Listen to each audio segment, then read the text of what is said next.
Imagine descending into the darkness, not to catch a train, but to survive. In 1940, something extraordinary happened beneath the streets of London. As German bombers roared above, families rushed into the underground, clutching blankets, kettles, and the little they could carry. What began as a spontaneous act, people sheltering on cold platforms, quickly grew into a lifeline for tens of thousands. Mothers soothed crying babies as the ground trembled with every explosion. Some played cards under flickering lights, while children used chalk to draw hopscotch on platform tiles. People hung sheets and coats for privacy, improvising homes in abandoned tunnels lined with posters and peeling paint. Mind the Gap became Mind the Bombs. Every night, entire communities recreated their world below ground, singing songs, telling stories, sharing sandwiches.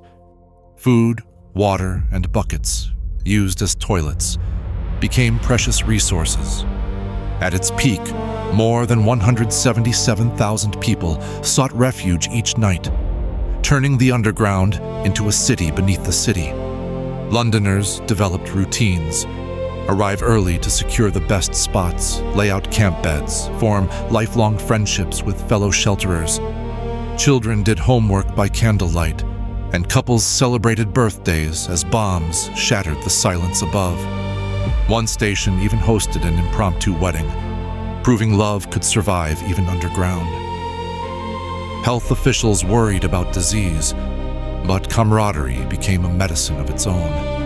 Doctors and nurses set up makeshift clinics, attending to everything from shrapnel wounds to newborn babies. Amazingly, the number of children born underground during the Blitz is still debated. Some say dozens, others hundreds. The government hesitated at first. They feared the tunnels would create deep shelter mentality, sapping morale. But public pressure was unstoppable. Gradually, tube stations were officially opened as public shelters, some equipped with bunks, first aid stations, and even libraries. One station, Aldwych, was converted into a secret safe house for priceless art from the British Museum. Piccadilly Circus, Oxford Circus, Holborn. Familiar names took on new meanings in the nightly exodus. Above ground, destruction mounted. Entire blocks vanished overnight, but the city's lifeblood, its people, endured below. Some remembered the underground as a bitter necessity, cold, cramped, suffocating, but others recalled the memory of strangers becoming family. When the all-clear siren wailed and the city returned to daylight, most Londoners simply emerged, brushed the dust from their coats, and carried on. With every night spent beneath shattered streets, London's spirit grew more unbreakable. By the end of the Blitz in May 1941, Londoners had spent nearly 200 nights underground, an entire chapter of life written in darkness and hope.